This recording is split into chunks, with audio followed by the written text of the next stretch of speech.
Please kindly tell us a little bit about promised Messiah's treat of his wife, how he used to treat his wife.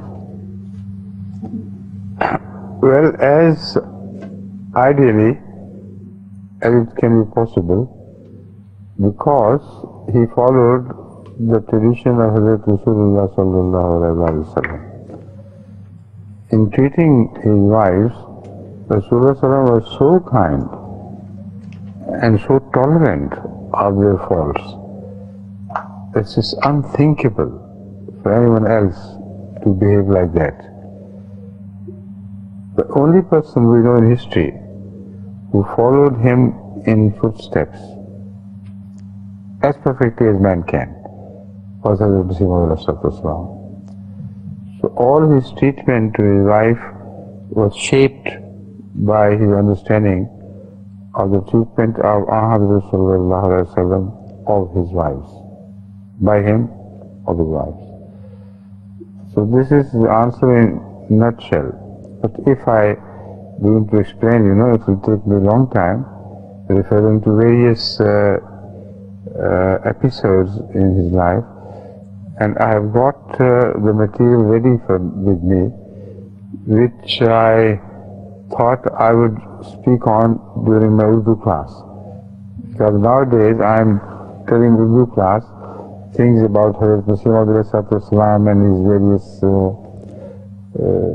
attitudes to different problems. So when you listen to the Urdu class next time, perhaps a more detailed answer will be given there. Some of the things I've already said there. Somebody once said, was rather rude to his wife.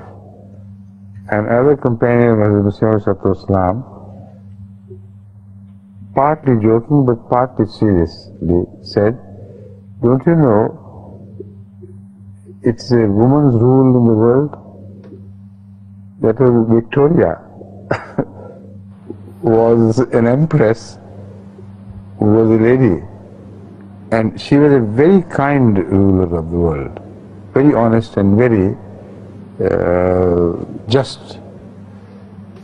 So this compliment was two-faced.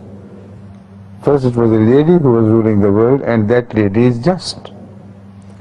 And secondly, what it meant was that Hazrat Muslim in matters of private life follows his wife and treats her with perfect submission to her will in matters which relate to the household things. So why don't you follow him? And why don't you let your wife rule in the world of her own?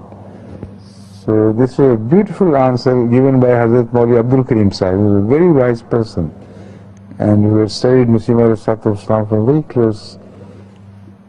This is one of the examples of how he treated his wife. But there are many others which some of them I have given already during my Urdu class sermons, not sermons, Urdu class lectures, and some inshallah I'll speak about later on. Right?